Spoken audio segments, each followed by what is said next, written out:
The issue about the majority and the minority leadership in the House. And as you are aware, we had yesterday raised in the House the court ruling through Honorable Mili that the court had ruled that the Kenya Kwanza coalition is not the majority party in parliament.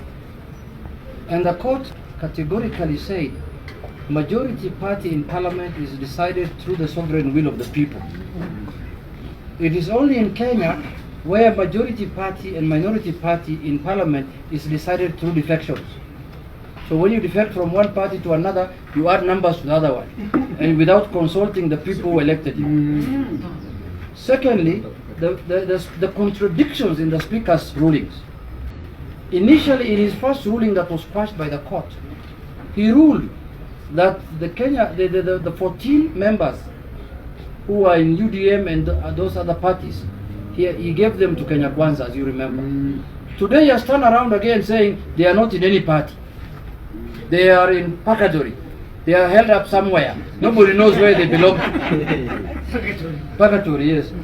So it just shows you how numbers are being crafted from one side to another, just to make sure that certain group are the majority party in parliament. The other day he made a ruling that Jubilee party is not part of Azimio. Today he has made a ruling that Azimio is Jubilee is part of Azimio. He has confirmed. And we have been telling him Jubilee has not left Azimio. Today he has confirmed again Jubilee is part of Azimio. Thirdly, this is another ruling that will be taken to court for quashing. Because it has all the contradictions of the Constitution. It is even worse than the one that was quashed. Parliament is not court of appeal. Parliament is parliament. We can only debate. You cannot do an appellate business in parliament. It can only be done by a 5-bench. But let me tell you something. It is going to be messy. It is going to be noisy. And it is going to have casualties. It is going to have casualties, I can promise you. Yeah, and we can see it is getting smelly already from the way Parliament is being handled.